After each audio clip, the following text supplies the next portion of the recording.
Clube dos Poetas Vivos. Uma parceria Casa Fernando Pessoa e Teatro Nacional Dona Maria II. Com Teresa Coutinho. Boa noite a todas e a todos e obrigada por estarem aqui. Este é o primeiro Clube dos Poetas Vivos na Odisseia Nacional, ou seja, o Teatro Nacional Dona Maria II sai de sua casa em Lisboa e faz um périplo pelo país, e o primeiro capítulo do Clube dos Poetas Vivos é aqui na Póvoa de Varzim. Estou muito contente de estar aqui no Cine Teatro Garrett e agradeço que tenham vindo e que se tenham, enfim, tenham saído das vossas casas. Isso comove-me sempre muito para estarmos aqui à frente uns dos outros. E tenho que agradecer, obviamente, muito ao Edgar Pera por ter aceito este convite e por estar aqui connosco hoje para conversarmos sobre poesia e cinema e eventualmente percebermos que é tudo uma mesma coisa. Agradecer também ao João Grosso e à Telma Cardoso, a atores que estarão hoje aqui para lerem alguns textos de Dziga Vertov, e também falaremos, enfim, sobre estes textos, que foi no fundo uma escolha do Edgar e que também será mote para a nossa conversa. Começava se calhar por fazer uma breve introdução. Estas introduções são sempre um bocadinho, enfim, limitadas, porque a vida é muito mais do que as biografias que se possam fazer. Se calhar, para quem vai ouvir isto depois, porque esta conversa sairá em podcast, só dizer que estive há bocado, o Edgar estava a filmar aqui a sala. Quem não pôde estar aqui vai só ouvir isto, esteve a filmar a sala e as pessoas que estavam a entrar, e eu depois pude filmar também o Edgar e de repente pensei, nunca tinha feito isto no Clube dos Poetas Vivos. Já há qualquer coisa que está a acontecer que tem muito a ver com a presença do Edgar aqui e que também é bastante poética, porque a poesia e o cinema é uma forma de se esbaterem as barreiras e as convenções daquilo que nós consideramos que é a poesia e o cinema. Pronto, eu disse isto e o Edgar agora está a filmar. Então vou fazer uma breve, enfim, introdução. Se disser algum disparate, avisa-me, Edgar. Filma. O Edgar nasceu em 1960 em Lisboa, é cineasta, artista plástico, escreve ensaios de ficção e cinema, estudou psicologia, mas mudou-se depois para a Escola de Teatro e Cinema de Lisboa. É conhecido também como Mr. Ego, o guionista, Man Câmara e Artur Cianeto. É isto? Ainda há mais, não é? Em português. Homem Câmara. Exatamente, Sr. Ego. Artur Cianeto. O Artufo, Inspetor de Torniquete, Eugénio. Portanto, todos estes... um bufeta, eu também gosto mesmo. Todos esses heterónimos, digo heterónimos porque também se falará aqui de pessoa, e eu acho que isto tem alguma coisa a ver também com estes nomes, todos acho que são heterónimos do Edgar, mas ele se calhar já me vai dizer que não são. Começou como argumentista, mas em 1980... São heterónimos do Sr. E, só para ter... Ok, pronto. Começou como argumentista, mas em 85 comprou uma câmara inspirada por Vertov. Tem mais de, enfim, uma centena de trabalhos para cinema, televisão, espetáculos, galerias, eventos e outros mídia. Debruçou sobre a obra de artistas como Alberto Pimenta, Almada Negreiros, Amadeu Sousa Cardoso, Fernando Pessoa, Maria Isabel Barrena, Agostinho da Silva, Souto Moura, Lovecraft. Muitos dos seus filmes, ou uma parte dos seus filmes, foram autofinanciados, também falaremos sobre isso. Apresentou os seus filmes em diversos festivais internacionais, recebeu o prémio Paz Olini pela sua carreira em 2006, em Paris, juntamente com Jodorowsky, e Arrabal. E é o meu convidado de hoje, e veio de propósito para estar aqui. Portanto, mais uma vez agradeço a presença do Edgar. Eu, se calhar... porque é assim que costuma acontecer no clube, e eu acho que é um bom mote depois para a conversa. Começávamos por ler este texto de Vertov, Nós, variante do manifesto, e depois vamos por aqui fora a conversar e abriremos a conversa para perguntas e intervenções e tudo o que queiram partilhar connosco também a dada altura. Portanto, vamos a isso. Dziga Vertov, pioneiro do cinema autónomo. Podes falar, se quiseres, um bocadinho sobre o Vertov antes de começarmos a ler. Não, já que... Porque o nome Vertov é assim um nome que hoje, não é? Quer dizer, podem julgar que é um cozinho, não é? É assim uma coisa...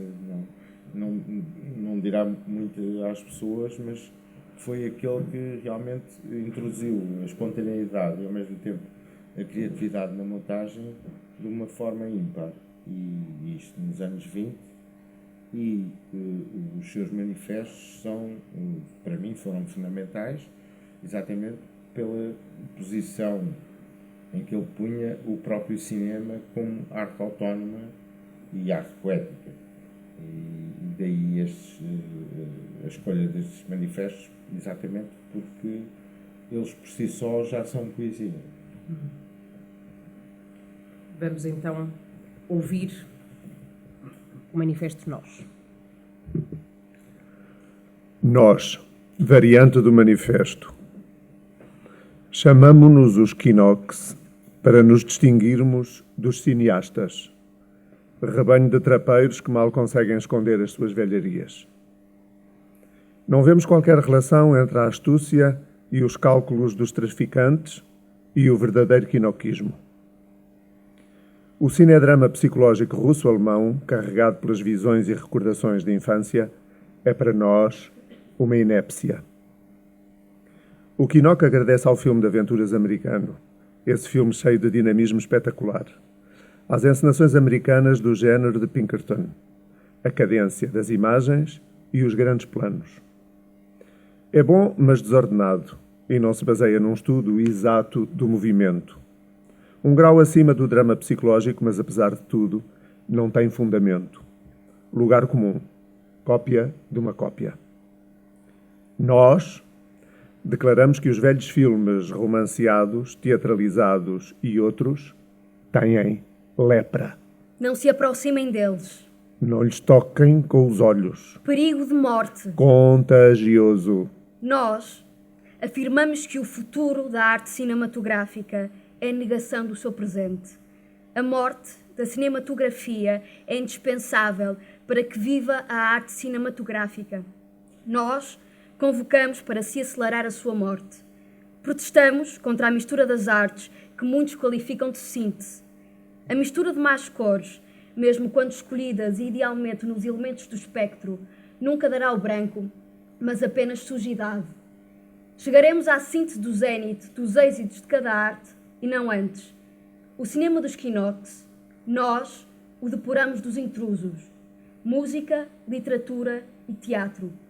Nós procuramos o nosso ritmo próprio, que não terá sido roubado em qualquer parte e que encontramos nos movimentos das coisas.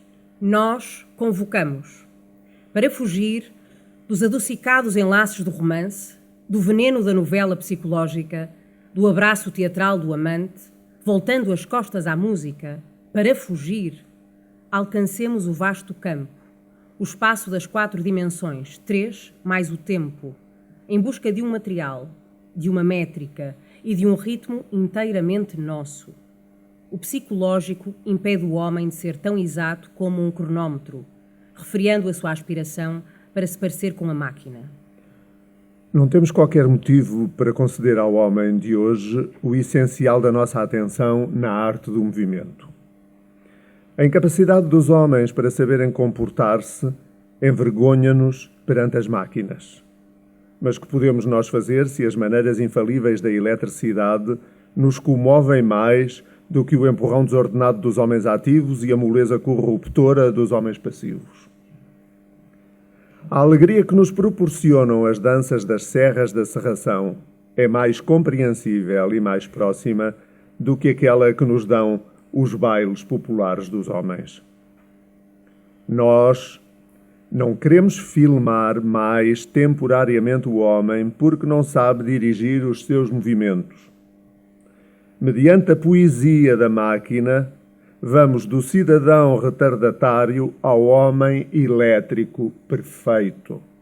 Atualizando a alma da máquina, fazendo de modo a que o operário se namore pelas suas ferramentas, a camponesa pelo seu trator, o maquinista pela sua locomotiva. Introduzimos a alegria criadora em cada trabalho mecânico, assimilamos os homens às máquinas, educamos os homens novos. O homem novo, liberto da imperícia e da torpeza, que terá movimentos exatos e leves da máquina, será o tema nobre dos filmes. Nós caminhamos, de cara descoberta, para o reconhecimento do ritmo da máquina, para a admiração pelo trabalho mecânico, para a percepção da beleza dos processos químicos, cantamos os terremotos, compomos poemas cinematográficos com as chamas e as centrais elétricas, admiramos os movimentos dos cometas e dos meteoros e os gestos dos projetores que deslumbram as estrelas. Todos aqueles que amam a sua arte procuram a essência profunda da sua técnica. A cinematografia, que tem os nervos à face da pele, necessita de um sistema rigoroso de movimento exato.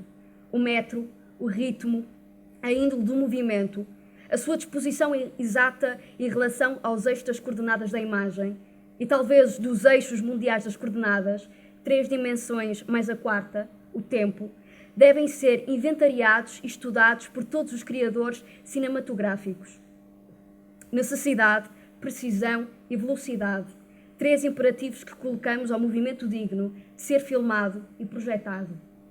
O que se exige na montagem é ser um compêndio geométrico do movimento mediante a alternância cativante das imagens. O quinoquismo é a arte de organizar os movimentos necessários das coisas no espaço, graças à utilização de um conjunto artístico rítmico conforme às propriedades do material e ao ritmo interior de cada coisa. Os intervalos, passagens de um movimento para o outro, e, de modo algum, os próprios movimentos, constituem o material, elementos da arte do movimento. São eles, os intervalos, que levam a ação até ao desenlace cinético. A organização do movimento é a organização destes elementos, isto é, os intervalos, na frase.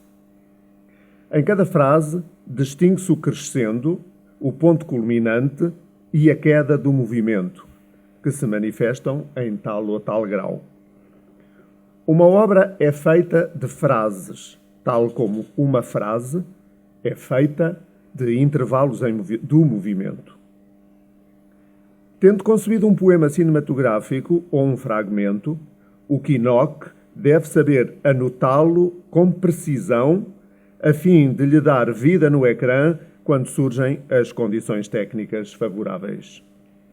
É evidente que o argumento mais perfeito não pode substituir estas notas. Tal como o libreto não substitui a pantomima, tal como os comentários literários de Scriabin não dão qualquer ideia da sua música. Para poder representar um estudo dinâmico numa folha de papel, há que possuir os signos gráficos do movimento. Nós estamos à procura do cinegama. Nós caímos, levantamo-nos com o ritmo dos movimentos lentos e acelerados. Correndo longe de nós, perto de nós, em cima de nós, em círculo, em linha reta, em elipse. À direita e à esquerda, com os signos mais e menos, os movimentos curvam-se, erguem-se, dividem-se, fraccionam-se, multiplicam-se por si próprios, trespassando silenciosamente o espaço. O cinema também é a arte de imaginar os movimentos das coisas no espaço, respondendo aos imperativos da ciência, sendo a encarnação do sonho do inventor, quer ele seja cientista, artista, engenheiro ou carpinteiro. Ele permite realizar, graças ao quinoquismo, o que é irrealizável na vida. Desenhos em movimento, esboços em movimento, projetos de futuro imediato, teoria da relatividade no ecrã. Nós saudamos o fantástico regular dos movimentos. Levados pelas asas das hipóteses, os nossos olhos, movidos por hélices, dispersam-se no futuro. Nós acreditamos que está próximo o momento em que poderemos lançar no espaço os furacões dos movimentos, retidos pelos laços da nossa tática. Viva a geometria dinâmica, as corridas de pontos, de linhas, de superfícies, de volumes. Viva a poesia da máquina movida e movente, a poesia das manivelas, rodas e asas de aço, o grito de ferro dos movimentos, as ofuscantes caretas dos jatos incandescentes. Esta variante do manifesto Nós consubstancia o pensamento dos documentaristas Quinox, tendo sido publicado na revista Quinofote, número 1, no ano de 1922. Eu acabei por fazer spoiler no início. Exatamente. Fiz um grande spoiler. Edgar, depois de ouvirmos esta leitura, e se calhar começando por aquilo também que disse no início relativamente à força que este manifesto teve na tua vida quando tinhas 25 anos e eras argumentista. Não, foi mesmo aos 20, na escola de cinema. Tinha um professor que era o Alberto Seixas Santos, que era um fanático do cinema soviético, e como eu já tinha essa, digamos, já seguia essa tradição, houve ali um afunilamento de interesses e acabei por descobrir esses manifestos. Mas o mais interessante é que eu já ando desde setembro totalmente obcecado com a criação de imagens de inteligência animal, dita artificial, mas é animal porque é baseada em dados humanos, e estava a ouvir agora este manifesto e de repente pus-me a pensar, realmente o meu entusiasmo por estas novas aplicações e por esta forma maquinal de criar arte está todo no Vertov já, não é? E eu assim, realmente não estou a inventar nada de novo, estou de súbito só a sintonizar-me com o presente e a ver o que é que realmente pode libertar o homem e o que pode escravizar o homem, não é? E no fundo aquilo que escraviza o homem não é a máquina, é o outro homem, não é? São os homens que escravizam os homens. E não são as máquinas que são más, são os programadores que podem ser maus. E nós andamos com uma ilusão muito grande que as máquinas existem como seres e não existem. Né? O que existem são os seres humanos que utilizam e podem utilizar, neste caso, como utilizaram as máquinas para a exploração, como podem não utilizar as máquinas para a exploração, podem usar para a evolução. Não é? Sim, nós falávamos há bocado desta ideia de que há este medo, não é, de que a máquina suplante o homem, mas é o homem justamente que cria a máquina para essa suplantação, sendo que aqui neste caso, no Vertov, ele fala da máquina como a grande alternativa à imperfeição do olho humano, não é? Ao limite do olho humano, a máquina vem trazer um sem fim de possibilidades. Mas ao mesmo tempo ele diz uma coisa que, pensando no teu cinema, e enfim, depois falamos dessa dimensão poética, mas ele diz, a dada altura, que tudo o que é a literatura, que é uma espécie de escravidão do cinema em relação à literatura e até às outras artes, e mesmo no Quinox Revolução ele fala disso. Mas quando vejo o teu cinema, e corrijo-me se eu estiver errada, mas a sensação que me dá é que há uma avidez da tua parte em relação a todas as outras artes. Quer dizer, o que o Vertov quer dizer é que temos que nos libertar do folhetim. E o folhetim é uma tradição do século XIX e que é baseada numa certa linearidade da narrativa. E é isso que ele quer dizer quando é libertar da literatura. Não é libertar dos textos, não é libertar de rigorosamente nada que não seja pura e simplesmente uma narrativa que hoje é a telenovela. Não é? Portanto, é libertar dessa narrativa. E esse tipo de narrativa é hoje, tanto na telenovela como numa comédia romântica de Hollywood ou o que quer que seja, é algo altamente formulaico. Hoje dizemos que segue o algoritmo, não é? Mas antigamente já se chamava a isso, não era plágio, mas era qualquer coisa parecida com isso, não é? É roubar as ideias dos outros e recombiná-las, não é? E Hollywood faz sobretudo isso. Hollywood, não é só Hollywood, neste momento é o mundo inteiro que joga com esse algoritmo, não é? Com essas fórmulas, não é? Portanto, aquilo que é importante é libertar-nos das fórmulas. E, portanto, o cinema, para ser uma arte por si só, precisava de se libertar daquelas fórmulas que até o próprio teatro se libertou, não é? Por exemplo, quando fiz o filme O Barão, é um filme todo em que a iluminação é baseada na liberdade do teatro, e mesmo assim as pessoas perguntavam, mas porquê é que no mesmo plano a luz muda na cara do ator? Não é? Eu lembro de perguntarem-me isso na rodagem. Eu assim, mas ninguém pergunta isso no teatro. Ninguém pergunta no teatro porque é que mudou a luz na cara do ator. Porque é que se pergunta num filme? Não é? Porque é que não temos essa liberdade? Não é? E no fundo é essa liberdade que o Vertov incita. Não é? Não é só o Vertov, são outros. Não é? Mas num lado oposto, por exemplo, temos o Dreyer, que também diz que não precisamos do realismo nem do naturalismo para fazer cinema. E todas as outras artes, no início do século XX, estavam a libertar do realismo. Não é? E o cinema parece que ainda está escravizado a essas fórmulas narrativas, folhetinescas e estéticas naturalistas ou realistas. Não é? Porque mudar a luz na cara... Não é? No teatro isso ninguém vai estranhar, não é? Mas no cinema é preciso que a luz da ambulância passe para justificar que há uma luz à volta, não é? E isso, é evidente que isso põe o cinema sempre escravizado a uma indústria e não propriamente a uma arte, não é? Isto pensando, a poesia é no fundo o lugar da grande liberdade formal, não é? Na literatura, menos do que a prosa, não é? Apesar de tudo, a poesia é este espaço de possibilidade.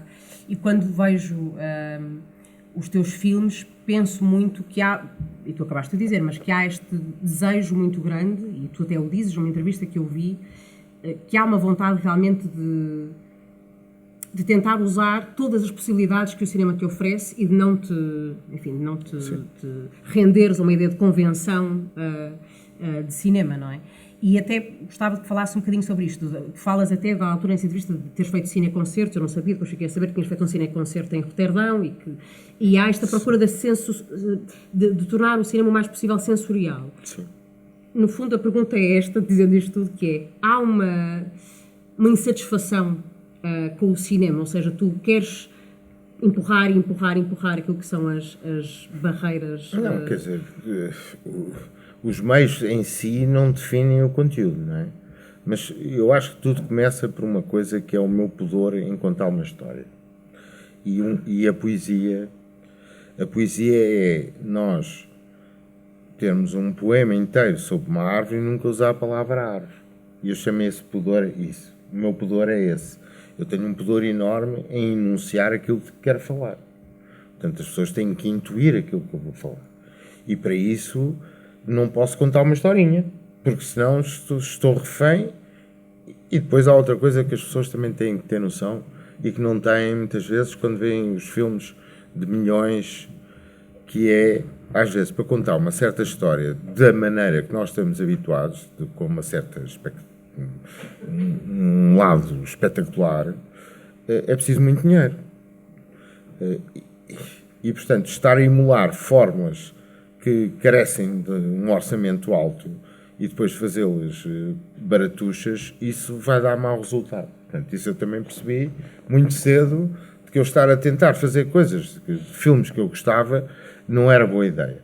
E fui parar exatamente ao sítio inverso daquilo que eu queria, porque eu queria fazer filmes série B, tipo Jacques Tourneur e Cat People e Out of the Past e Fritz Lang. E não havia mais para isso e tudo aqui, nem eu sequer tinha a sabedoria para isso. E fui para a poesia exatamente porque comecei a pegar numa câmara, como estava agora, e a criar imagens de acordo com a minha própria maneira de ver. E isso é muito mais poético do que estar a construir um planinho e depois o outro, e depois outro, e depois juntas tudo e o teu plano mais a frente, campo contra campo, e estás ali um ping-pong de olhares. Se for na telenovela estão os dois no sofá e estão sentados e vês um no sofá e o outro no sofá e estás ali o tempo todo. Aliás, na telenovela estão sempre sentados, é uma coisa extraordinária. Não, porque é muito mais prático, não é? Sim. Para debitar texto, não é? Portanto, esse pudor de contar isso levou-me também a essa sensorialidade, o lado sensorial de querer que as pessoas, sobretudo, sentissem a matéria do próprio filme. Uhum. E isso, claro, que nos leva para a poesia. Mas eu descobri isso muito tarde. Ou antes, eu fui para esse caminho, mas involuntariamente. E só quando estava a fazer o filme sobre o Alberto Pimenta, com todos os arquivos que eu tinha dele, de 24 anos de encontros, é que ao rever a definição dele de prosa, que é, prosa é sempre em frente. Eu nunca quis ir sempre em frente. Eu sempre quis espirais, eu sempre quis pintar à volta de uma coisa e sempre achei que fazer este movimento só de uma reta não era propriamente artístico. Portanto, eu não queria de todo fazer prosa. Portanto, descobri que estava na poesia involuntariamente, provavelmente contra tudo aquilo que eu tinha imaginado enquanto espectador, mas é a ferramenta própria, sobretudo, de quem não tem meios, dos mais pobres. Não é? E sempre foi, não é? A poesia sempre foi, quer dizer, é preciso ter ou uma obsessão gigantesca, ou para escrever um romance, é preciso algum dinheiro. É preciso estar algum tempo mergulhado naquilo, não é? Ou então é ao longo dos anos, não é? Mas poema já não. Uma pessoa, não é? Vamos ver o Fernando Pessoa, não é? O Fernando Pessoa não é conhecido pelos seus romances, não é? Também nunca teve um chave, não é? Estava sempre a pedir dinheiro emprestado. Portanto, mais fácil o Fernando Namora escrever romances, não é? Que era médico e tinha o seu dinheirinho. Portanto, e realmente a poesia é uma estratégia de quem está a sentir os problemas que as outras pessoas sentem, provavelmente de uma forma muito diferente, mas tem que lutar pela vida, não é? E foi isso durante muito tempo. Quando disseste os autofinanciados, realmente, durante muito tempo, tudo aquilo que eu fazia era, de certa forma, autofinanciada, mas eu continuo a filmar de forma autofinanciada. Agora estou-me a autofinanciar a filmar. Não é? Não estou, e estou a criar um arquivo para o futuro, não é? Esse lado poético também a ver só com o Homem-Câmara, não é?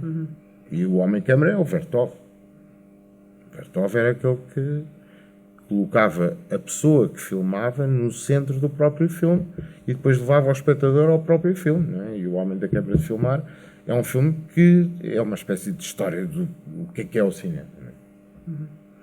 E voltando só ainda aqui ao Vertov e aos Quinox, e a dada altura, também lendo sobre, porque eu voltei ao Vertov por tua causa, não é? Estive a ler mais do que está aqui. E eu também, por tua causa. Mas por tua causa. Mas foi uma sugestão que surgiu do Sim, nosso encontro. É verdade.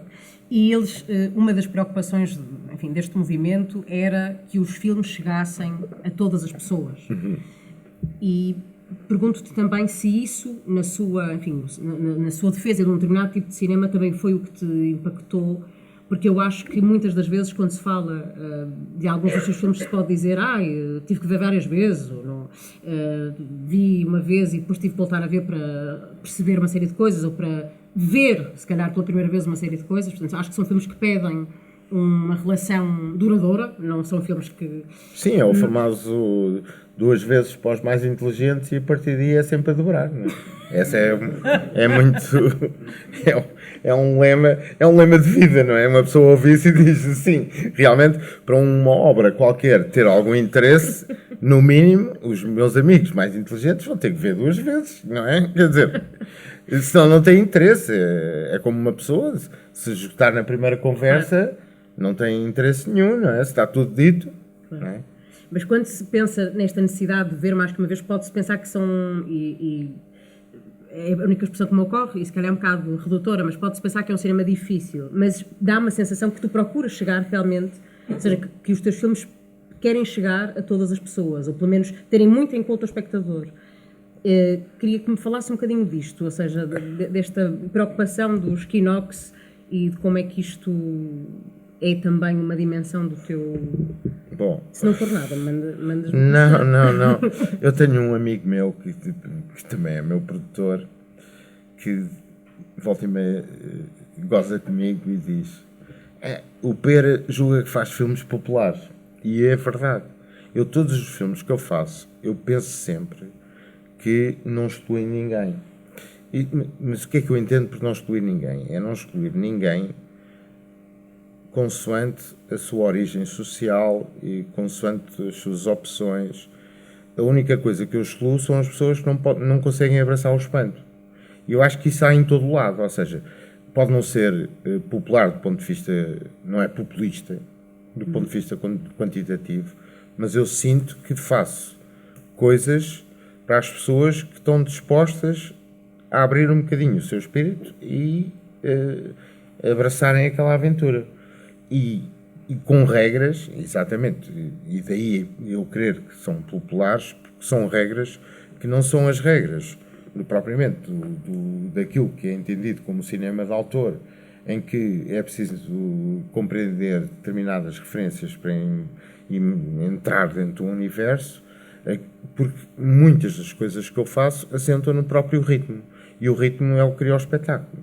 Ou seja, o ritmo faz com que tudo aquilo que eu estou a mostrar, por muito mais complexo que seja, pode ser absorvido do ponto de vista sensorial e cria um entusiasmo nas pessoas. E daí voltamos ao Vertov.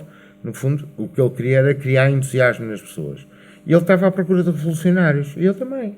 Ele estava à procura do povo revolucionário. Não é digamos que não é o povo que põe os chapos à porta, não é? Quer dizer, são pessoas que têm sede de mais coisas, de ir mais longe, não é? E isso pode acontecer em todas as classes, mas também pode acontecer no povo, não é?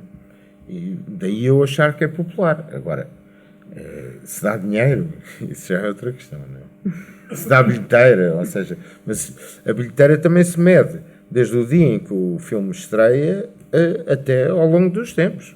E se formos a ver, o cinema dos anos 40, dito popular, português, foi a partir dos anos 60 na televisão. Ou seja, aquela ideia que nós temos, também essa ideia também está um bocado pervertida, não é? O que é popular também depende às vezes do património que se cria, não é?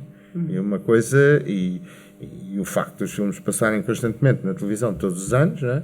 Isso criou uma tradição, não é? Do Evaristo tens cá disto, não é? Não é no dia da estreia, não é? Até mesmo esses filmes. Portanto, eu acredito muito que quando estou a fazer um filme que de alguma forma possa ser visto várias vezes, portanto possa ser prolongado no tempo, não é? O seu visionamento. E há a semelhança do poeta, não é? Há muitos poetas que reescrevem poemas, que vão aos poemas e na edição seguinte o poema já vem diferente, etc. Não, já ouvi que no próprio dia de distribuição dos livros, já não sei que poeta que era, que ia lá depois escrever a lápis por cima, exatamente, que ia mudar. Não sei se era o Eugênio de Andrade ou qualquer assim. Sim. Mas essa relação com o objeto artístico, com o poema, tu também a tens com o filme, não é? Ou seja, muitas de insatisfação. Bom, isso se calhar, mas de mudares efetivamente alguns filmes que fazes. Bastante. Mas isso é porque voltas a eles e quer dizer, já não é a mesma coisa, não é? A tua relação com o que a tua vontade de dizer já é outra. Porque eu acho que isso também é uma coisa que aproxima. Ou seja, no fundo, não sou eu aqui a querer à força falar da dimensão poética do teu cinema, porque eu acho que ela não precisa nem sequer de ser muito escapulizada. Mas eu acho que em muitos aspectos tu tens uma relação com o cinema que é muito livre, neste sentido, que é a relação que eu acho que o poeta tem com o poema, nem todos, porque também há poetas, obviamente, muito... formulados. Exatamente. Mas até nessa relação com aquilo que será um objeto que à partida é fixado, porque muitas vezes é assim, o filme acaba, é fixado, é montado, etc. E está ali para a posteridade. E, como eu trabalho de casa, dei-me conta que nem sempre é assim para ti, não é? Nem sempre. Mas também há outra questão, que é o próprio filme tem leituras diferentes consoante o tempo. Claro. Portanto, o espectador intervém imenso no próprio filme. E isso é preciso ter sempre em linha de conta. E eu também sou o espectador do filme e tenho uma visão diferente consoante o tempo. Não é que eu esteja a refazer os filmes constantemente, já tive uma fase mais assim, mas aquilo que eu faço, geralmente nos cineconcertos, é que aproveito coisas que já fiz de outros filmes e posso ao vivo remisturá-los, misturar com coisas que estou a filmar também na altura, estar a fazer sons ou musiquetas com outros músicos, pôr atores a dizer textos ao mesmo tempo que estão atores no ecrã, e isso, quer dizer, isso permite-me ter no fundo, ter a sensação de que o cinema também existe só no presente, né? E que as pessoas que lá vão são as únicas que partilharam aquele momento, como no teatro ou como em qualquer espetáculo ao vivo, não é? E isso eu gosto imenso, não é? Essa coisa do intransmissível também gosto imenso. E isso, ou seja, o estar a remisturar permite-me sentir-me mais no presente, não é? Mas já passei essa fase de estar constantemente a remontar filmes, é verdade. Já tenho só um problema quando os filmes não têm 87 minutos. Isso é que é realmente chato. Que o último, não, exato, o último tem 93 e estou um bocado desgostoso. A Janela tinha 104 minutos e tirei 17, que não é fácil, tenho-vos a dizer, porque geralmente os Director's Cut são mais longos do que a versão original. E no meu caso, eu penso sempre na frase do Montaigne de que peço desculpa, não tive tempo para escrever uma carta mais curta. Eu acho que sempre, quanto mais eu puder sintetizar, mais eu sinto que estou a dizer o que quero. Não é por pôr muito que eu estou a dizer o que quero.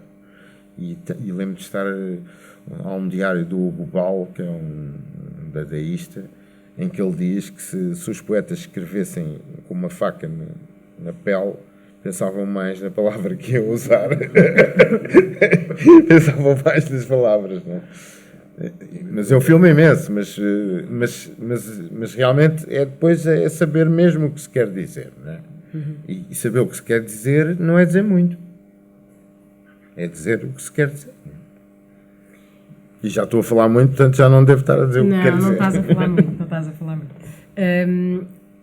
E a propósito disso, tu falaste do teatro, por acaso mas agora tive vontade, uma curiosidade espontânea, de momento, lá está, irrepetível, intransmissível, porque agora, mas gostava de saber se alguma vez te apeteceu encenar, ou seja, tu tiveste, obviamente, tens uma relação com o teatro também próxima, mas se alguma vez isso te ocorreu, e já agora, eu sei que os atores nos teus filmes muitas vezes improvisam, e a questão da improvisação para ti também tem a ver com essa vontade de agarrar de alguma forma no cinema aquilo que é...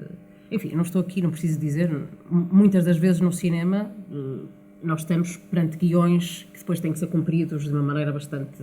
Industrial. Exatamente, industrial, rigorosa, não será sempre assim, mas eu já tive algumas experiências que foram assim. Se alguém que trabalhou comigo ouvir isto, nem sempre foram más, às vezes foram boas, mas muitas das vezes é assim. E no teu caso há um apreço e há uma vontade de dar lugar à improvisação. É por isso também, por quereres agarrar essa espontaneidade e essa liberdade? Eu durante muito tempo recusava o termo cineasta, até mesmo realizador, tipo quando ia para fora e tinha que pôr a profissão, eu punha sempre repórter. Porque no fundo aquilo que eu quero é testemunhar uma coisa que nunca vi, e para isso geralmente preciso da colaboração das pessoas com quem estou, não só os atores, também as pessoas que estão por trás, não é? Portanto, eu quero é ficar espantado e filmar esse momento de espanto, não é?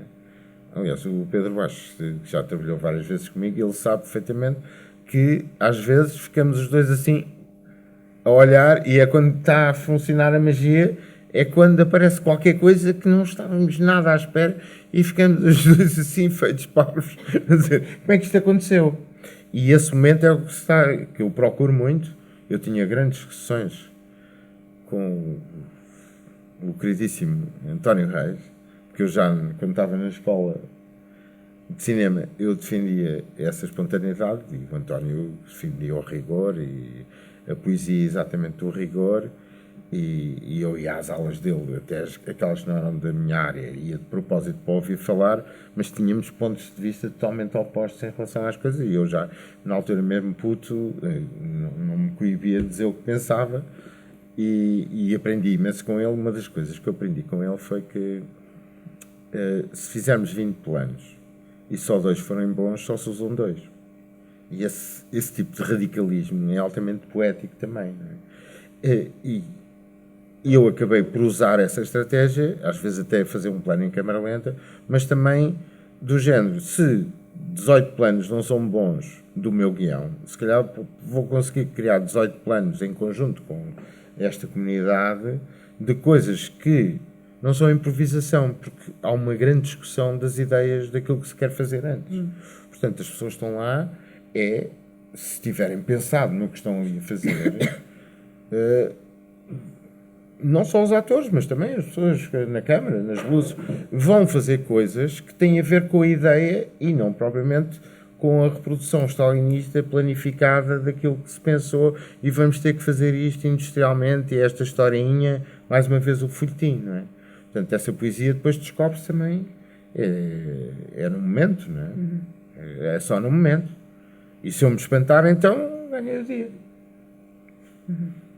Mas posso estar um dia inteiro à espera disso. Mas depois podemos filmar 10 minutos de seguida também esse espanto, não é? Portanto, já ganhámos o dia. E os planos todos anteriores eram todos péssimos. E não vou usar nenhum deles. Isso eu aprendi com António Reis.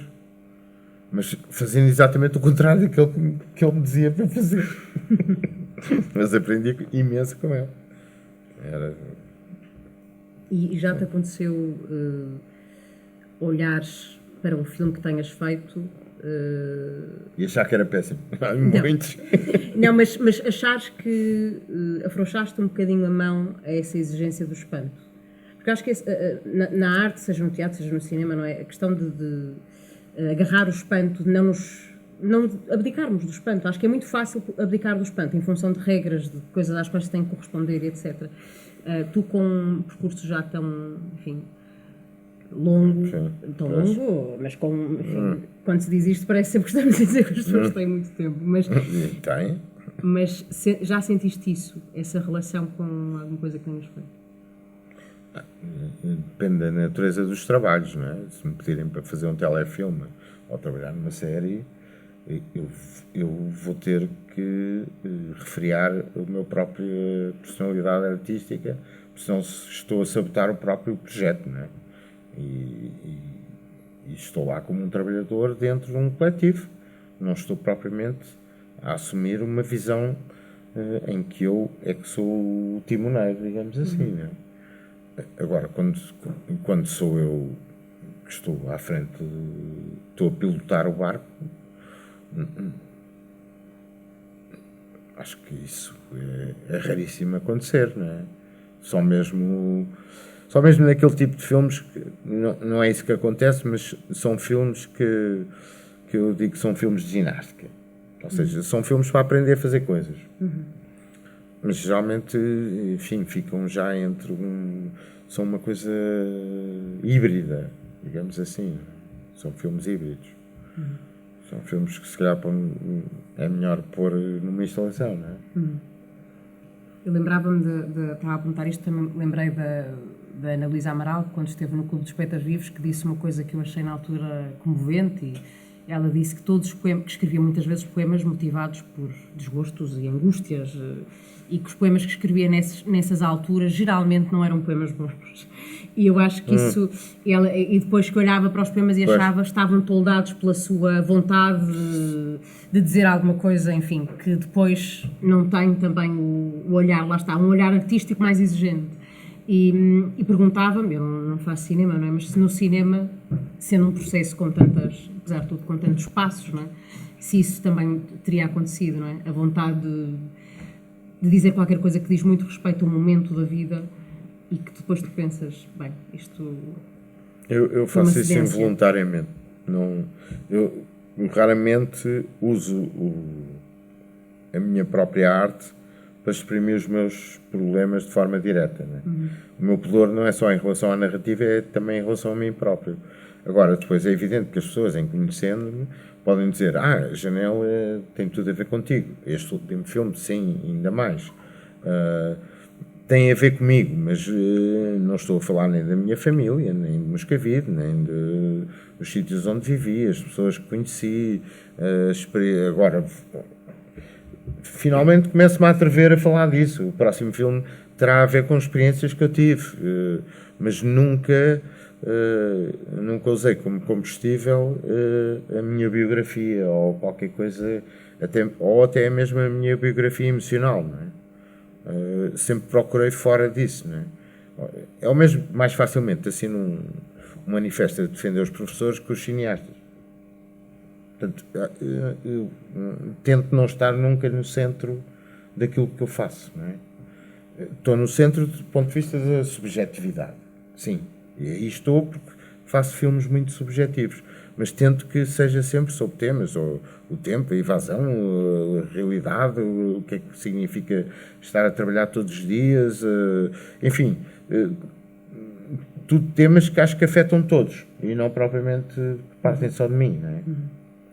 Agora, pronto, já que revelaste que eu nasci em 1960, posso dizer que agora sim começa a entrar mais dentro daquilo, da esfera da minha própria subjetividade, não é? Mas continua a ser subjetivo em relação a essa subjetividade, ou seja, vou sublimar de alguma forma isso tudo, nem que seja pela ironia, não é? Avacalhar. Edgar, pegando numa coisa que tu me disseste, que eu achei que era um bom mote, um excelente mote também para esta conversa, e já agora revelando que quando estive com o Edgar a conversar há uns dias, há uma semana, a propósito do clube, quando falávamos de leituras, o Edgar disse: não vamos nada ler, porque na minha cabeça poderíamos eventualmente ler o Alberto. Poesia. Exato, ler poesia, ler o Alberto Pimenta, ler o Fernando Pessoa, que são poetas, no fundo, que habitam o universo do Edgar e que estão nos filmes do Edgar. E o Edgar, e tu disseste uma coisa, espero estar a ser fiel ao que tu disseste, que é: tudo o que eu faço é o contrário de uma leitura, é uma colaboração. E eu achei esta frase mesmo interessante e potente para hoje, porque acho que também é muito sobre isso, ou seja, porque há esta dimensão, enfim, a dimensão poética do cinema, mas também há o facto da poesia estar no cinema, quando mais não seja porque o Edgar faz filmes a partir de Pessoa, do Pimenta, O Homem Picante, não é? Este filme sobre Alberto Pimenta, filme extraordinário, que tanto me impactou também a mim, e o Pimenta já esteve no clube, e foi porque, já agora vou fazer aqui dizer uma coisa que também tem a sua graça, foi por causa do Edgar que o Alberto Pimenta aceitou vir ao Clube dos Poetas Vivos. Foi por intermédio do Edgar que disse: vai, que eu acho que é. Faço porteiro. Mas, portanto, uma coisa é a dimensão poética do teu cinema, mas depois também há esta relação com a poesia de uma série de autores. Quando tu dizes não é uma leitura, é uma colaboração, o que é que queres dizer? Eu antes vou-te responder a uma coisa que não respondi, que era: eu já estive para fazer o Serjal ou o Ginjal do Chekhov. E acabei por não fazer, e com uma pessoa que falámos há pouco, ainda por cima. Mas e depois ainda tentei... Depois isso não foi para a frente, por vários motivos, e ainda tentei fazer A Paz, do Aristófanes. Foram as duas peças que eu pensei fazer. Cada uma muito diferente. Mas... e depois nunca mais pensei nisso, exatamente também porque a ideia de repetir muitas vezes a mesma coisa e chegar ao dia da estreia e não poder chegar ao palco e dizer não faças assim, faz antes assado, não poder controlar aquilo, porque realmente eu, por exemplo, se quero ver o trabalho de um ator, eu vou ao teatro porque o palco é dele, não é? O encenador não pode ir dizer no meio de uma peça: olha, não faças assim, põe-te mais para a esquerda, como eu faço num filme, não é? Portanto, eu sei perfeitamente que esse é o território dele, e eu, para ver realmente o que é que um ator consegue fazer, é só no teatro, não é ver filmes que ele fez, não é? Porque aí não sei de que lado é que é, não é? O Orson Welles é que dizia que não havia maus atores, só havia maus realizadores, não é?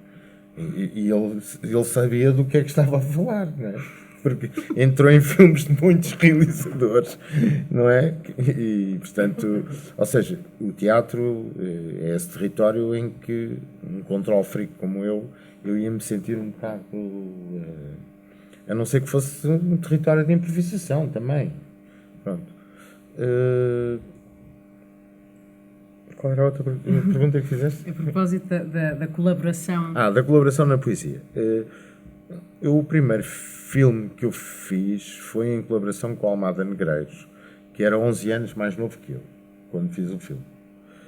Porque eu só usei os poemas dele e poemas que ele escreveu aos 20 e poucos anos, e eu tinha 33. Portanto, comecei por tratá-lo como um puto, não é? E fiz o que me apeteceu daquilo que ele escreveu, exatamente porque ele era mais novo que eu. Portanto, a minha colaboração começa assim. Ou seja, eu pego nos poemas dele e digo assim, puto, isto é giro, isto tem piada, e deixa ver o que é que eu faço disto. Que no fundo, eu acho que é a única maneira de respeitarmos, e o Almada tinha uma frase fantástica que é: nas homenagens o homenageado é o homenageante. E é realmente, não é? É muito difícil fazer-se um filme sobre alguém e não estarmos a falar de nós próprios, não é? Eu sei que, por exemplo, quando fiz o filme sobre António Pedro, eu senti exatamente isso, não é? E ele ia para todos os lados e ele tinha um mantra que era: eu achava o filme um fracasso, mas pus no fim do filme uma cena com a Dalila Rocha, em que ela fazia de Lady Macbeth, e o João Guedes dizia assim: e se falharmos? Não é? Estavam ali a conspirar, e ela, num tom totalmente dramático, mesmo de uma coisa que hoje é impossível de se fazer, dizia: falhamos. Assim, falhamos. Falhamos. Da Senhora dos Correios, né? Que pelos vistos foi descoberta nos Correios pelo António Pedro. E eu punha aquele bocadinho no fim e dizia: se falhares, falhamos, e pensava: se o filme correr mal, falhamos, pronto, falhamos, não há nenhum mal, ninguém morre, não matámos ninguém, não fizemos nenhuma maldade, fizemos ainda há pouco tempo estávamos a falar disso, não é? É tão difícil fazer um filme mau como um filme bom. Às vezes, se calhar, até é mais difícil fazer um filme mau como um filme bom. Não, o grau de trabalho, ou outra coisa qualquer, não é? Portanto, eu usava esse mantra e no fundo, agora, quando fiz este filme, o Não Sou Nada, o Nothing S Club, tratei o Pessoa não da mesma maneira que o Almada. No entanto, é mais novo que ele, não é? Continua a ser mais novo. Quando eu fiz o filme, eu era mais velho que a Pessoa. É preciso sempre ver isso, não é? Portanto, nós temos que considerar as pessoas assim. E esse lado de colaboração, neste caso, não foi bem colaboração, foi possessão. E isso já me aconteceu noutros filmes. Eu deixei-me possuir pelo espírito dele e levei até às últimas consequências. E no filme, spoiler, um bocado como o Abel Salazar, o Pessoa auto-interna-se, não é que seja isto explicado, mas pronto, é um hóspede num asilo, e no fundo foi isso que eu senti também, não é? Que eu estava a ser, durante as rodagens, e antes, estávamos na pandemia, estava num asilo, não é? Autêntico. E as pessoas também estavam com essa sensação, e quando filmámos, finalmente estivemos um mês todos juntos, sem máscaras, etc., em agosto de 2020, foi também assim uma sensação que parecia que tínhamos saído de um hospital psiquiátrico, né? Foi muito intenso, né? Portanto, aí já não foi bem uma colaboração nesse sentido, mas é muito diferente, por exemplo, os filmes que eu fiz de adaptação do Branquinho da Fonseca, que são adaptações. Aí já não são bem... São colaborações, porque eu, por exemplo, nos Caminhos Magnéticos pus muita muito mais de mim também, porque queria falar de regimes de extrema-direita, populistas eleitos e que instalam uma ditadura, mas não é a mesma coisa, não é? Com o Pessoa e o Almada, assim, sinto que são camaradas. Sim, porque eu acho que o que é muito, de certa forma, refrescante quando tu dizes isso é mesmo uma alternativa a muitos dos filmes, não é? Que nós vemos sobre uma série de figuras mais ou menos incontornáveis e que são muitas das vezes filmes que pretendem, enfim, contar uma narrativa, a história e há muitas das sacralizar vezes, também. é isso que eu ia dizer, há muitas das vezes uma mitificação da figura, não é? E quando tu dizes, eu até era mais velho que o Almada ou era mais velho que o Pessoa, eu acho que aí está também com muita força a tua vontade de não, quer dizer, não te vergares perante aquela figura. Ser amigo deles, claro. ser amigo. Ser amigo, um amigo não faz isso. Um amigo confronta, não é? Não confronta de uma forma... Tem que confrontar de uma forma cúmplice, não é? Mas mesmo, por exemplo, o SWK4, sobre o Almada Negreiros, foi um filme altamente polémico exatamente porque eu fiz o que me apeteceu. Mas se o Almada tivesse mesmo 22 anos naquela altura, ninguém ia dizer isso, não é? Ele fez ao puto, pegou nos textos dele e fez o que lhe apeteceu. Ninguém vai dizer isso se pegarmos agora no texto de um miúdo de 20 anos. Porquê? Porque sacralizamos muita coisa, não é? Mas na altura depois não aceitamos, não é? Basta pensar na geração de Orfeu, não é? Que foram tratados como malucos, como casos clínicos, não é? E eram. Mas quem não é?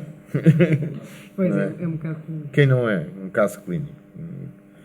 Não sei, eu nunca conheci nenhuma pessoa normal, não é? Até hoje. Mas eles tinham uma grande pancada.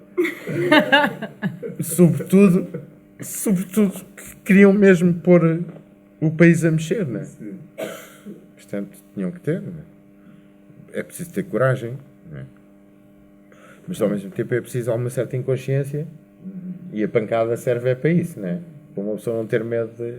Mas quantos de nós aqui nesta área não temos de ter pancada para arriscar a fazer o que fazemos ainda hoje, não é? É preciso uma bela dose.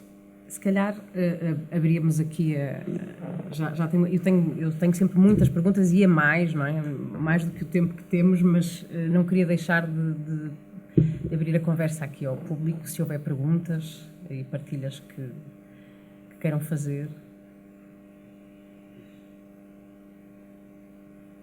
Posso fazer um comentário? Suspeito. Não deveria, mas já... Deves. Porque é uma coisa, né, já trabalhei em alguns filmes de feira e há aqui uma coisa, não é? Música Bertol. A feira tem este lado, que parece muito mais maquinal, não é? Físico e industrial, de certa maneira, das máquinas. E agora há aqui uma coisa que eu ainda não percebi, que ainda agora vou já estar a trabalhar nisso, mas é esta coisa da criação através da... Inteligência animal. Exatamente. Qual é essa relação que tu tens, ou como é que vês o lado da matéria e aqui que não é bem matéria, a forma como tu crias aqui é diferente, não? Quer dizer, nós estivemos hoje a filmar até paredes à procura da textura ou da matéria, não é? Mas este lado de criar a partir de uma máquina... É um superpoder. Eu acho que o Vertov e os futuristas sentiram que de repente tinham superpoderes para criar, não é? E tudo podia, não é? O som de uma máquina podia ser transformado em música e tivemos que esperar pelos Kraftwerk para isso chegar à pop, não é?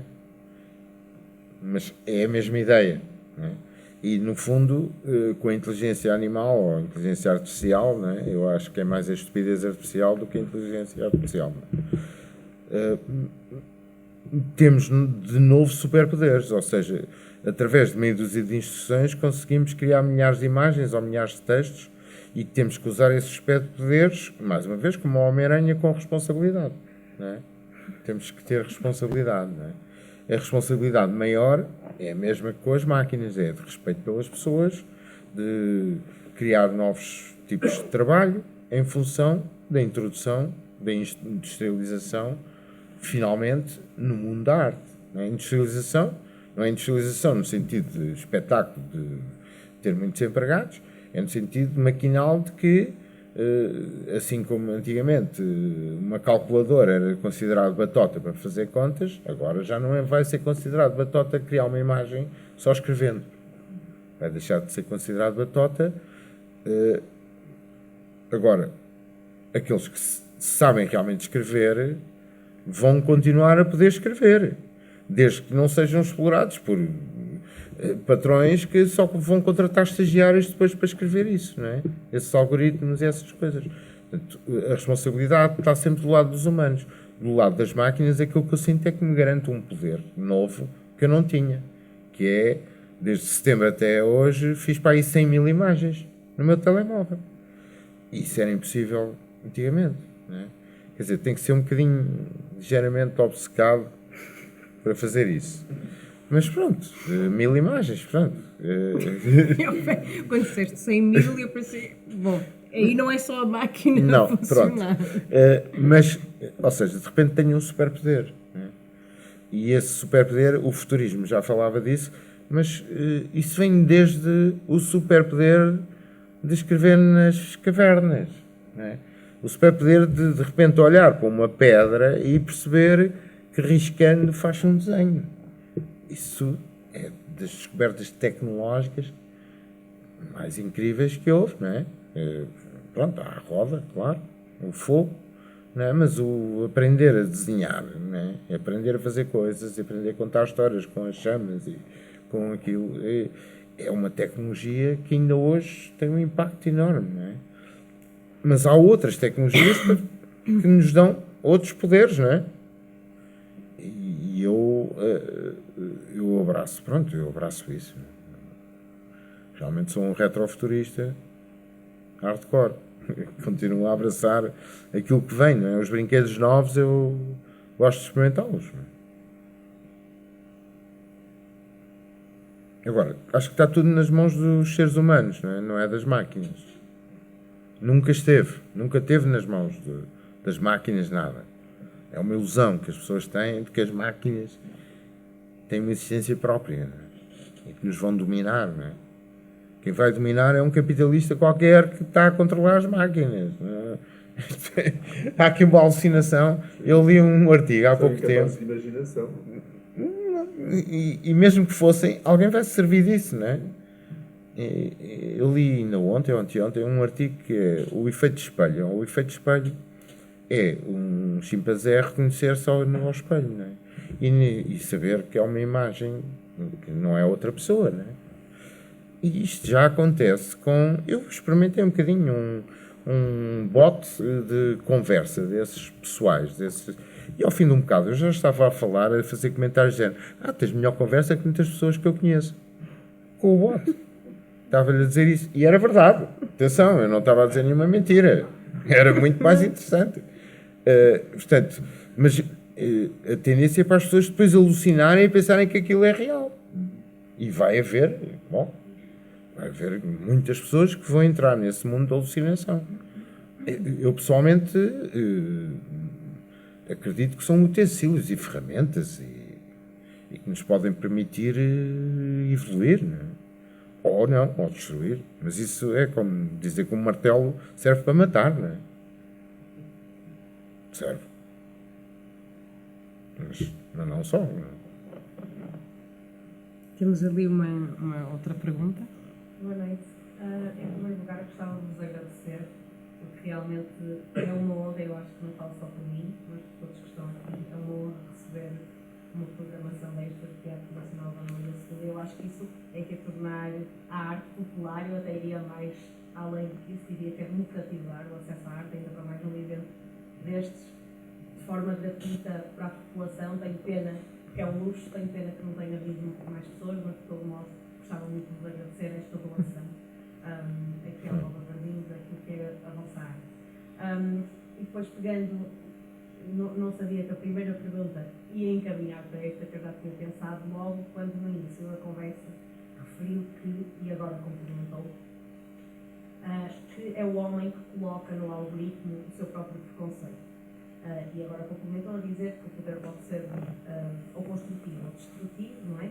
Mas que no fundo, quando estamos a falar com uma máquina, estamos a falar com o ser humano que colocou lá e que interiorizou nesse código tudo aquilo que é a sua percepção subjetiva e objetiva da realidade.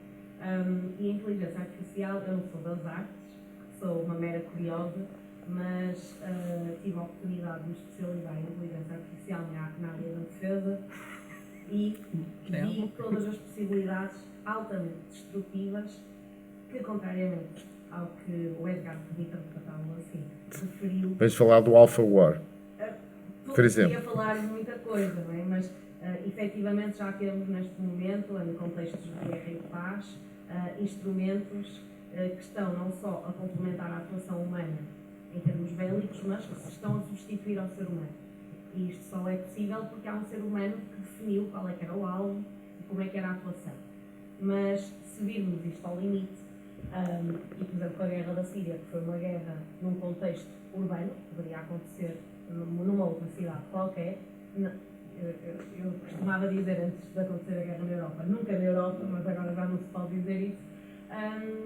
Nesse tipo de contextos nós temos pessoas altamente diferentes umas das outras, não é? Temos pessoas, por exemplo, com deficiências e que improvisam uma prótese através de uma prótese metálica que não é identificada ou não é percebida por outros seres humanos como uma prótese.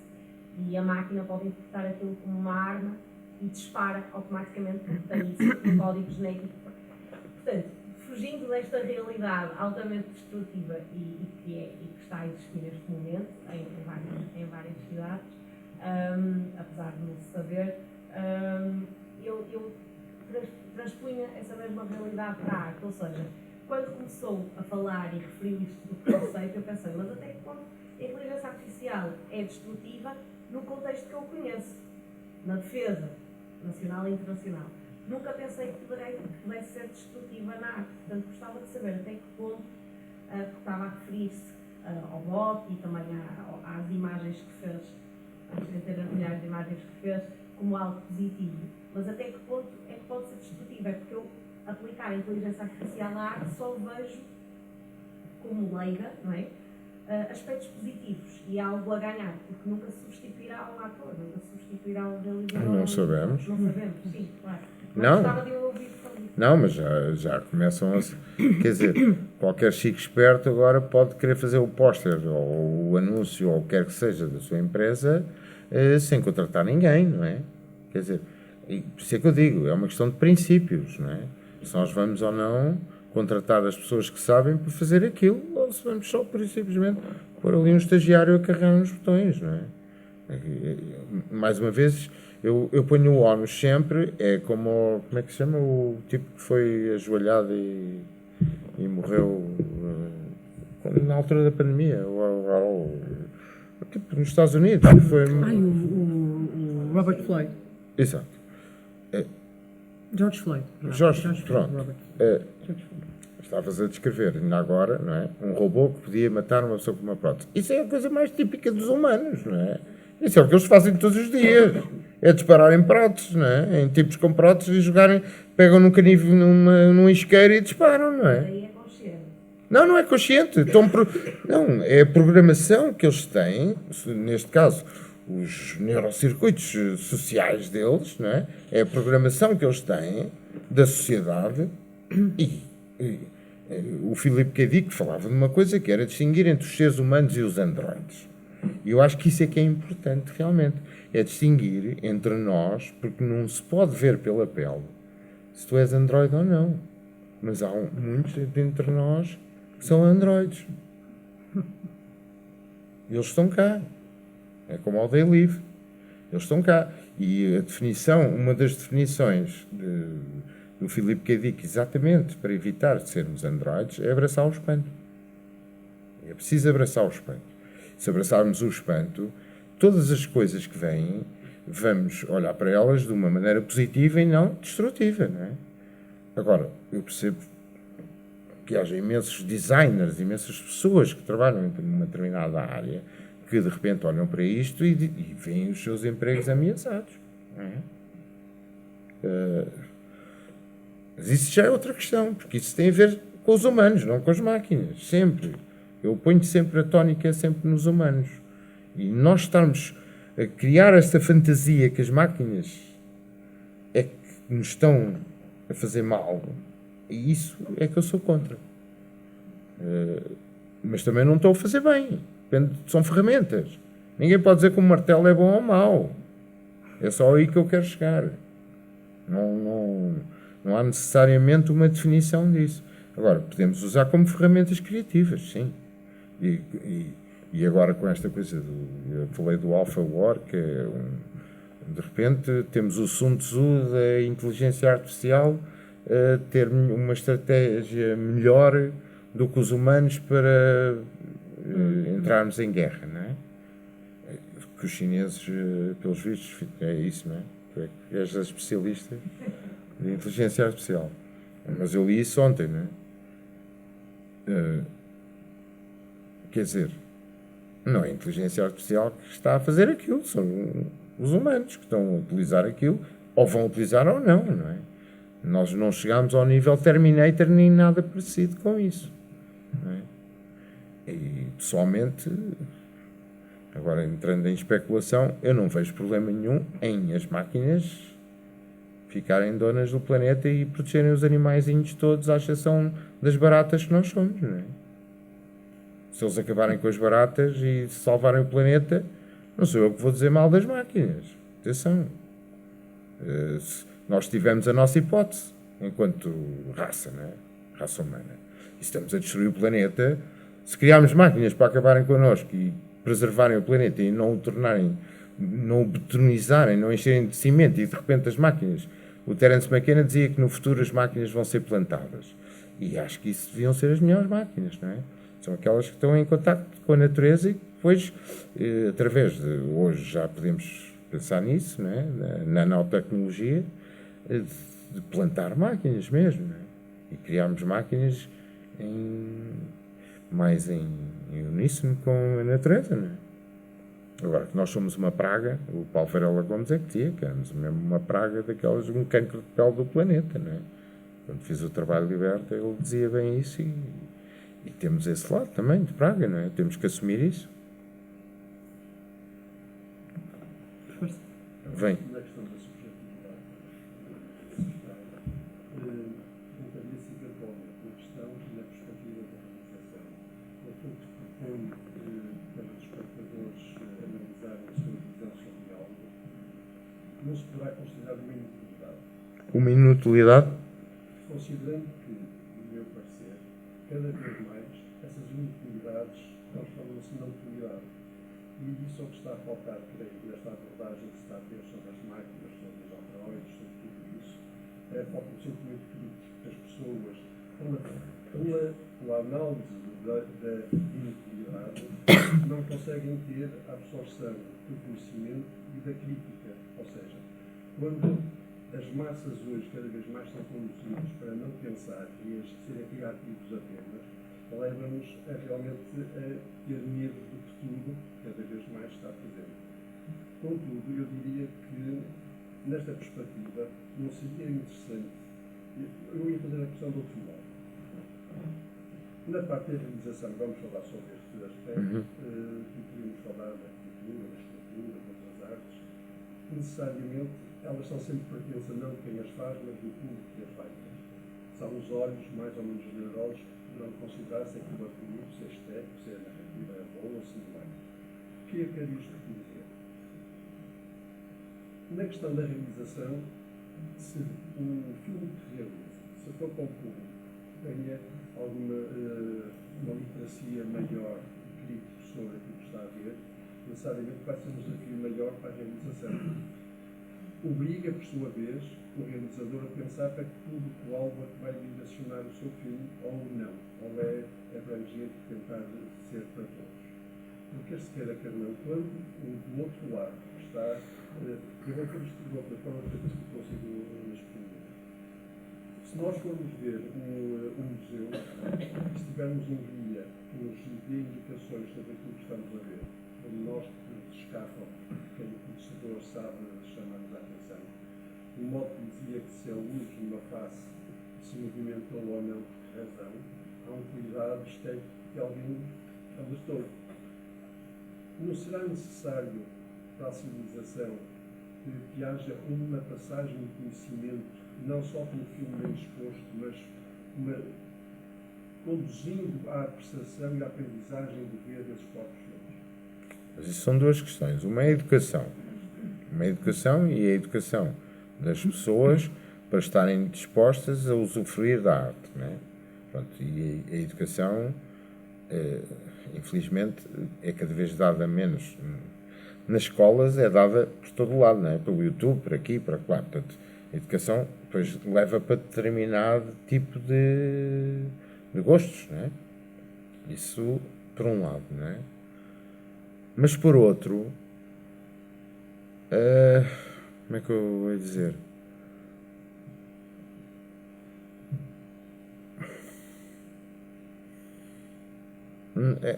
No fundo é um bocado como conduzir um carro, não é?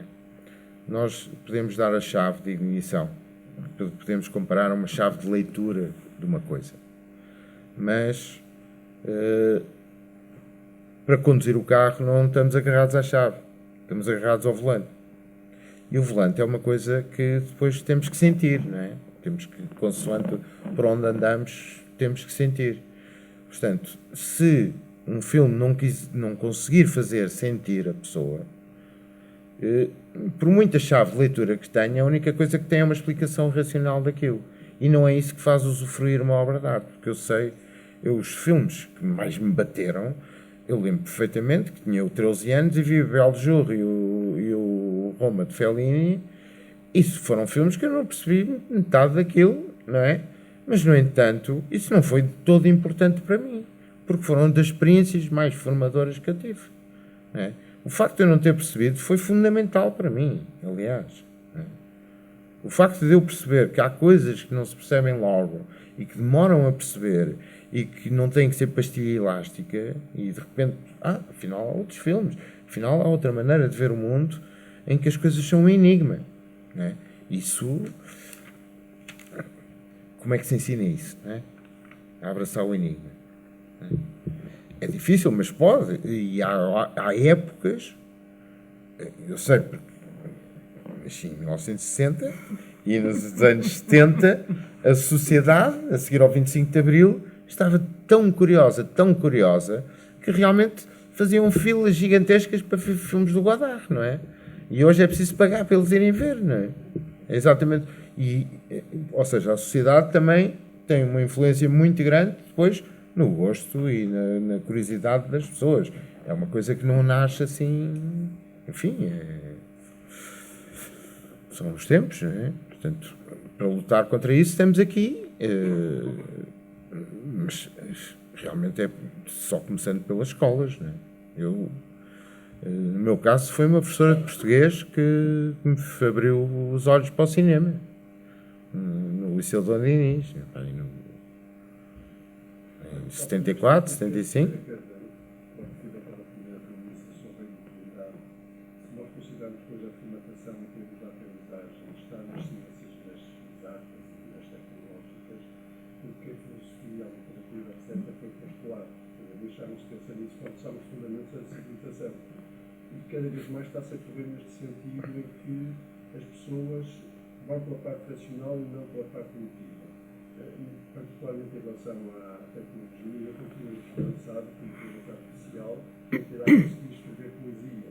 Será a salvaguarda. Consegue. É melhor que muita gente. Sim. Porque a inteligência não é artificial, é baseada nos humanos. É essa ilusão que nós continuamos a ter, que a inteligência é artificial, isso é que é uma alucinação. Aquilo é baseado, há pessoas que escrevem livros, exatamente, essas tais homenagens, ou o que quer que seja, a ler daqui, acolá e não sei o quê, até grandes autores. O Brecht propriamente não é conhecido por ter problemas em ir buscar coisas a vários sítios. E se formos a ver, qual é o primeiro livro de inteligência artificial a sério? É a Bíblia. A Bíblia é tudo tirado de outras religiões, aquilo foi tudo buscar a outros lados. Ou seja, esta é uma inteligência animal, não é? Não é artificial, porque nós vamos acumulando informação e vamos, se conseguirmos ser suficientemente originais, fazer uma mistura que seja algo diferente, não é? E as máquinas podem fazer isso porque vão pegar em milhares de dados humanos. Só humanos, não é? Daqui a uns milénios, daqui a não sei quanto tempo, poderá ser diferente. Mas hoje, a dita inteligência artificial, se fizer um poema, é porque roubou os melhores. E sabe quais são os melhores para roubar.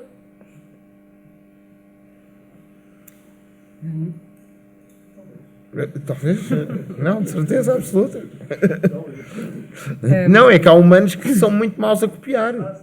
Que são muito piores que as máquinas. É aí que eu quero chegar. Eu não gosto de copiar, porque aprendi na escola primária. Me disseram, copiar é feio. Portanto, eu tenho impossibilidade. Estávamos a falar do meu pudor a contar uma história, e copiar também me custa imenso, não é? Mas há humanos que não têm problema nenhum em copiar. Há quem faça peças de teatro a jogar que ninguém vai dar por elas se fizer um plágio, não é?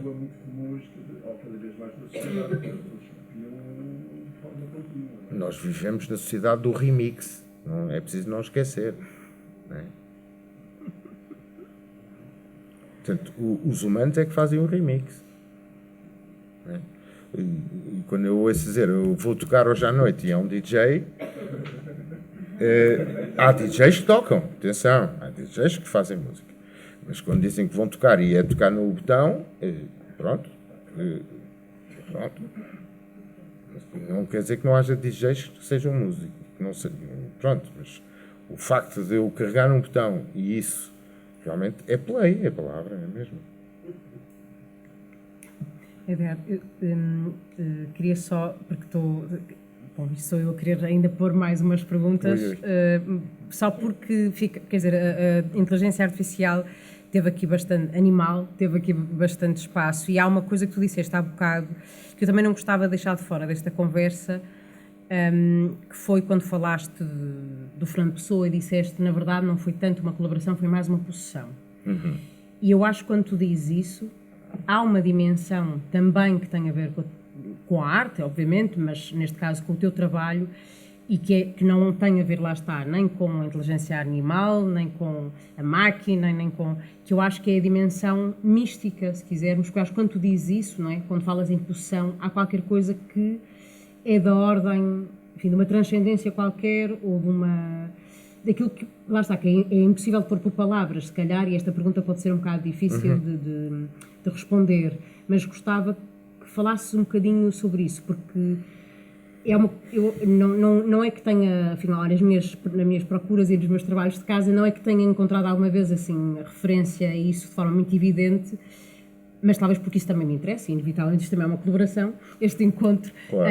Tenho esta curiosidade, não é, de perceber que dimensão do trabalho também é esse lugar que se calhar poderemos chamar intuição, enfim, crença. Enfim. É assim, há uma coisa que quem trabalha em cinema e teatro sabe o que é o ator do método, não é? Que é, resumindo, muito sinteticamente, é alguém que realmente entra dentro do próprio universo da personagem que vai representar e pode ir à casa de banho, pode ir a outros sítios que não propriamente o palco onde está a ensaiar, e continua na personagem. E o meu método sou um realizador de método, um bocado. Porquê? Porque eu ponho-me mesmo dentro do universo dos filmes, de certos filmes, né? Como A Janela, Manual de Evasão, andávamos todos no uniforme, eu escrevia-lhes mensagens crípticas, e no SW4 também, em que ninguém percebia nada do que é que eu estava a dizer aos atores, mas mandava-lhes papéis diferentes a todos, e eu também não fazia a mínima ideia o que era aquilo, mas eles tinham que interpretar, não é? Eu escrevia poemas, os meus guiões eram poemas, e no Manual de Evasão também continuei com essa estratégia de agentes, os atores eram agentes e eu escrevia para eles, e portanto tínhamos que evadir. E na a janela foi pior porque eu realmente tive que me meter na personagem e foi um bocado complexo em termos pessoais, e neste do Pessoa também, Ou seja, fui cada vez mais sendo um realizador de método, em que, ou seja, crio regras e rotinas que têm a ver. Eu, por exemplo, este filme é sobre os anos 80, tive que arranjar de novo os meus vinis, comprar cassetes, arranjar rádios, enfim, voltar a usar cartõezinhos para escrever os guiões, entrar nos anos 80 totalmente só para sentir que estou possuído e a possuir. Ou seja, no fundo é isso também, não é? Eu estava a ver um caderno meu e depois estava um boneco meu e depois dizia: Pessoa is my bitch. Tipo aqueles tipos que estão na prisão, não é? E realmente era uma personagem, era um boneco que eu tinha feito isso, não era alguém que estava a dizer isso, não é? Porque depois nós fazemos o que queremos, então dos mortos fazemos o que queremos, não é? Fazemos o que queremos deles. Mas também era o reconhecimento de que ele estava-me a possuir de uma forma muito intensa, tantas leituras e tantas interpretações, mas ao mesmo tempo eu estava a transformar a pessoa numa coisa minha também, não é?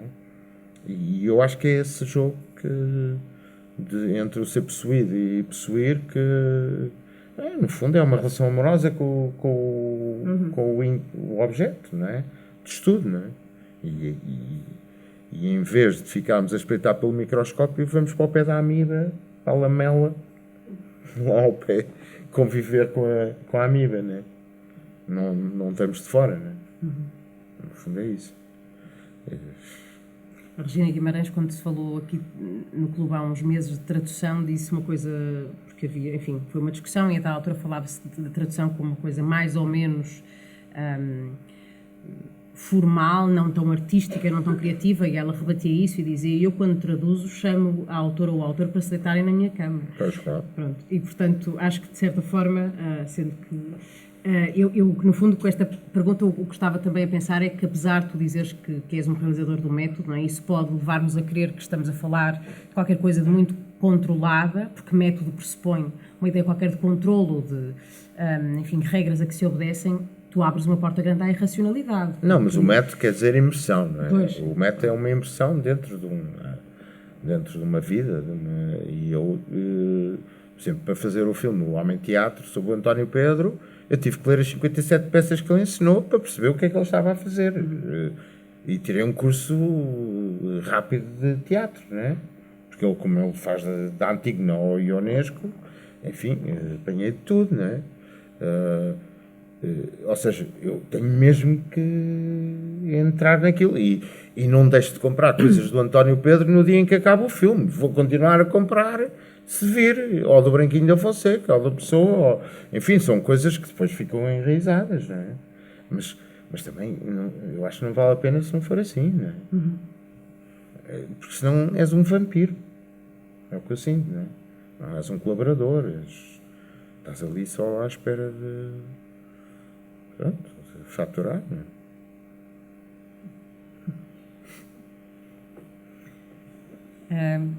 Eu, por mim, continuaria pela noite fora a conversar, mas... Pronto.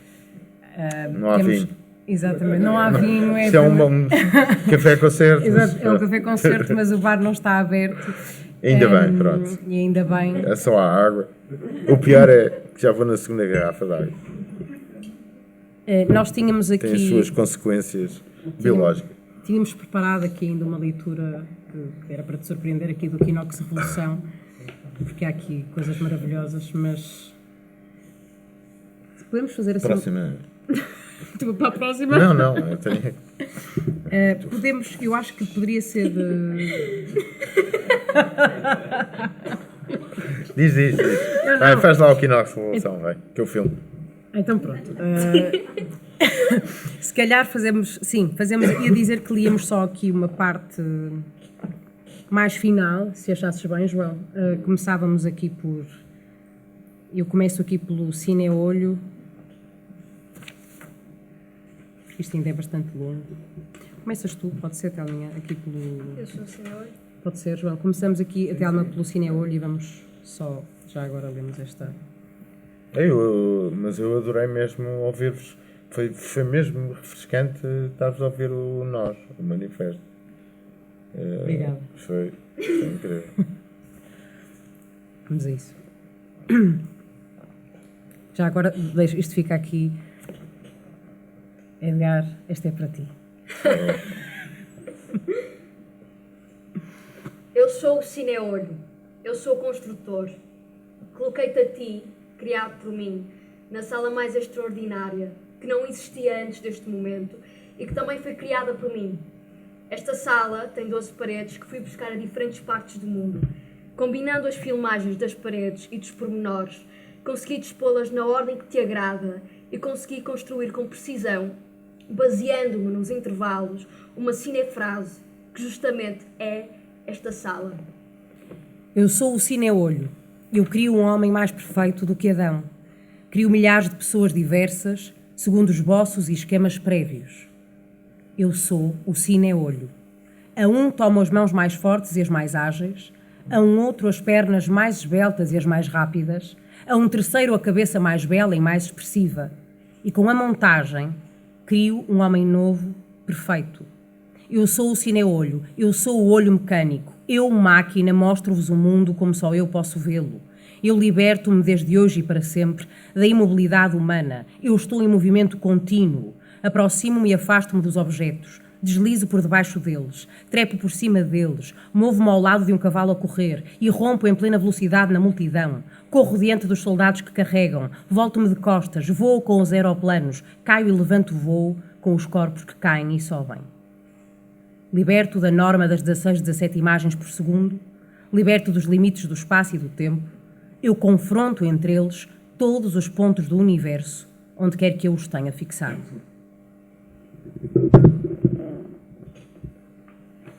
Coloquemo-nos uma vez mais de acordo. O olho e a orelha. A orelha não espia, o olho não escuta. Partilha de funções.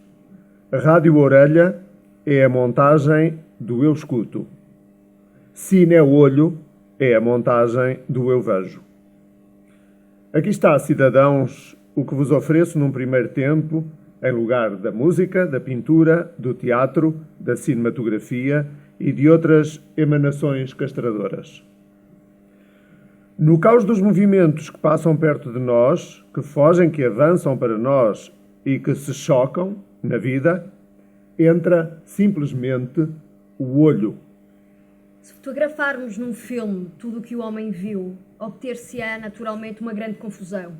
Se montarmos habilmente tudo o que se filmou, o resultado será um pouco mais claro. Se eliminarmos as escórias que perturbam, ainda será melhor. Obteremos, deste modo, uma memória organizada das impressões de um olho vulgar. Desde hoje, no cinema, não temos necessidade de dramas psicológicos ou policiais. Desde hoje, não temos necessidade de encenações teatrais filmadas. Desde hoje, não temos necessidade de adaptar Dostoiévski nem Nat Pinkerton. Tudo está incluído no novo conceito de cinecrónica. Na barafunda da vida entram de modo decisivo A. O cine-olho, que disputa ao olho humano a representação visual do mundo e que propõe o seu eu vejo. E B. O quinoc-montador, que organiza os momentos da estrutura da vida, vista deste modo pela primeira vez. Manifesto publicado no número 3 da revista Lev, de 1923, sendo a forma gráfica original da responsabilidade de Rodchenko.